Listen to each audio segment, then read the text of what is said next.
Bonjour et bienvenue dans ce journal du 12 février. Tout de suite, le sommaire. Aventure et solidarité, une dizaine de voitures sont parties du Mans pour le 4e Super 5 Raid direction le Maroc. Et puis grand succès au Salon Nautique de Paris, un Sartois s'apprête à industrialiser la production d'une sacoche étanche à Mamers. Mon invité est Étoine Rambure, le président de l'association d'échange franco-chinois du Mans. On parlera Nouvel An chinois, d'où ce magnifique décor. Donc pour l'occasion, Nouvel An chinois, donc c'est samedi. Ils viennent de partir pour une semaine d'aventure au Maroc. Les participants du 4e raid Super 5 sont partis du Mans aujourd'hui à midi, très exactement. Un raid pour le plaisir et pour la solidarité. Chaque équipage emporte avec lui du matériel pour les personnes handicapées au Maroc. Nul besoin d'être nombreux pour être motivés. Du nord et de l'ouest de la France, 10 équipages s'apprêtaient ce matin au Mans à partir pour 5000 km vers le Maroc au volant de leur Super 5. C'est fiable, c'est des caisses qui sont blacksonnées, c'est des freins à disque, c'est des moteurs de 1200 voire 1400 cm3 et surtout c'est pas des voitures qui commencent à être recherchées par les collectionneurs style les 4L ou justement les 2 chevaux.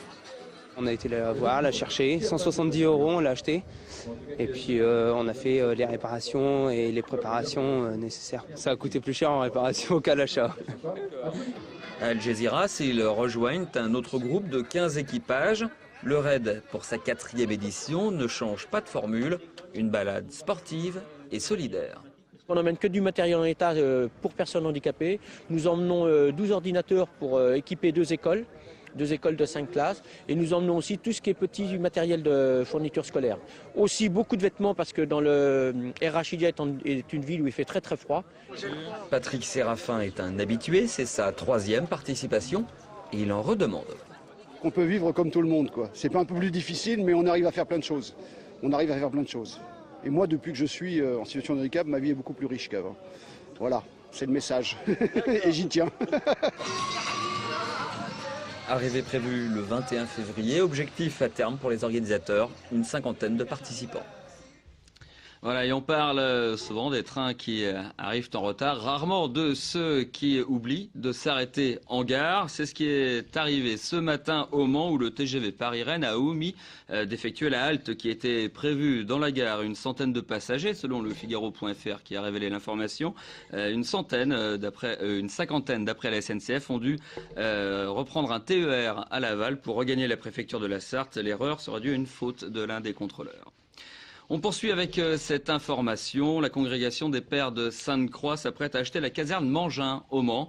Une congrégation propriétaire du lycée Sainte-Croix du Mans ou de Saint-Michel de Picpus à Paris, dont le bienheureux père Basile Moreau avait commandé la construction des bâtiments de cette caserne. C'était au 19e siècle.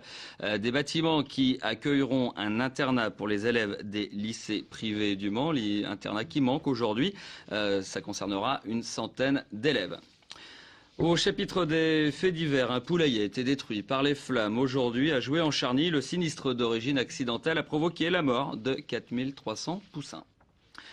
Elle est étanche jusqu'à 30 mètres de profondeur, nous dit son concepteur, et vient de remporter un beau succès au dernier salon nautique de Paris. Un Sartois vient de mettre au point une sacoche entièrement hermétique pour porter téléphone ou papier important. Elle sera assemblée à Mamers. Visite avec Marine Wolf.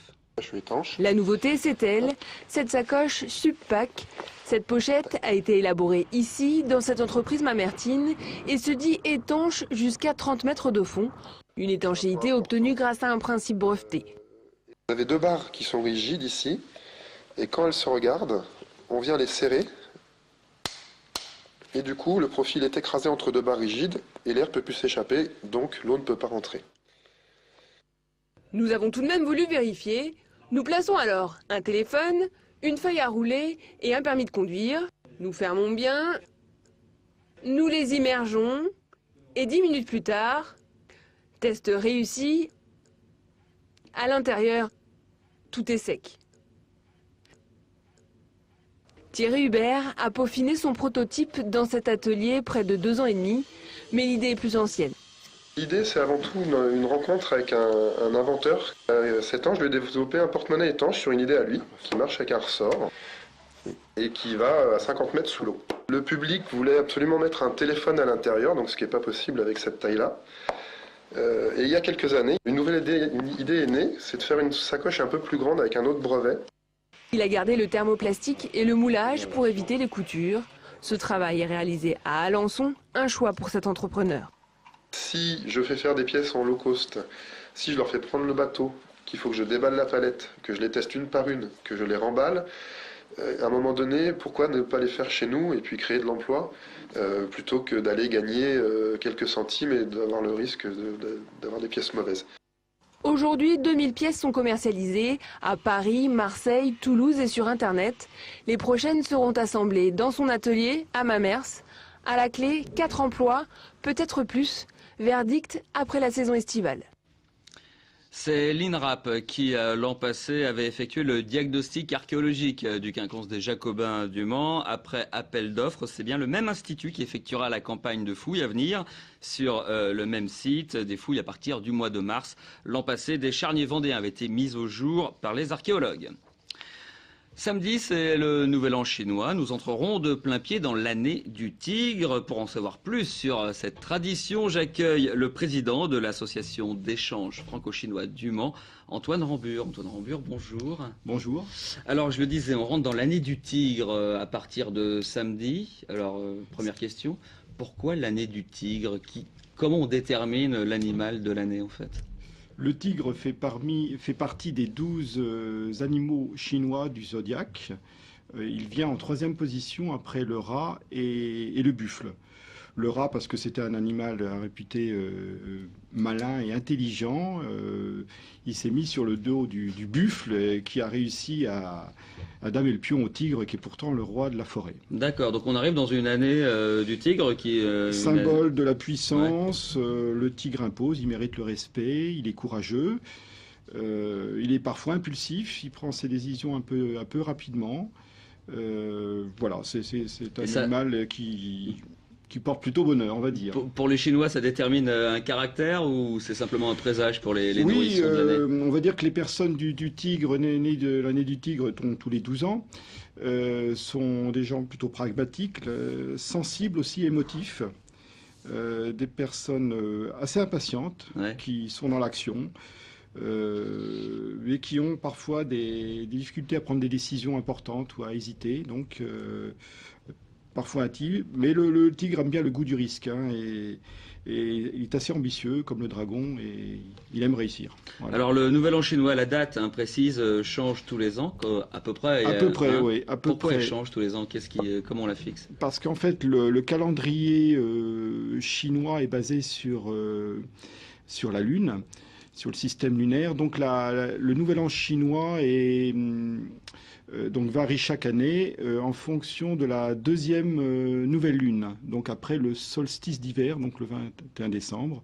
Donc il varie entre le 21 janvier et le 21 février. D'accord. Voilà. Est-ce qu'en Chine, on est aussi en 2010 aujourd'hui? On est en 2010, bien sûr, depuis Mao Tse-tung qui a adopté le calendrier occidental officiel. Mais traditionnellement, dans les campagnes, dans les familles, on fête toujours le Nouvel An chinois. Alors dans ces traditions, il y a notamment le symbole du dragon. Hein. On a ces images-là de fêtes dans les rues, alors avec des feux d'artifice, des pétards, puis ce dragon qu'on balade dans la rue. Voilà, le dragon ou le tigre le aussi, qui est le symbole de l'empereur. Le dragon, c'est l'empereur. Donc, qui est l'animal au-dessus du tigre, le tigre étant le compétiteur du dragon, symbole de la puissance impériale. Le nouvel an chinois, c'est le nouvel an vietnamien, le nouvel an coréen, laotien? Oui, à peu près, oui. Ces cultures sont liées à la culture chinoise. Alors, pour parler maintenant d'autres traditions liées à ce nouvel an, je vais vous proposer d'écouter cette interview réalisée par Pierre Lolès, interview d'une étudiante chinoise. Elle habite Nankin habituellement, mais là, elle étudie à l'université du Maine. Elle s'appelle Susuxia, étudiante en anglais. Elle nous parle des vacances, de ce que l'on mange et des cadeaux que l'on se fait lors de ce nouvel an chinois. On l'écoute tout de suite. Pour les employés, normalement, on a une semaine de congé. Et puis, c'est à partir du réveillon jusqu'à le 6e jour du Nouvel An. Et puis, pendant ces jours-là, on mange. C'est le sujet principal, quoi. Il y a le poisson, mais on ne mange pas le poisson pendant ces jours-là parce que le poisson, ça signifie... Enfin, c'est le homonyme surplus. Donc on ne mange pas, on laisse comme ça. Et en plus, il y a des aliments traditionnels, c'est-à-dire les raviolis. Ça se fait, mais c'est plutôt, nous, c'est plus direct en fait. On donne de l'argent. Il y a un truc traditionnel, ça s'appelle enveloppe rouge. Et puis les parents ou les grands-parents vont mettre de l'argent dans l'enveloppe rouge pour donner à leurs enfants.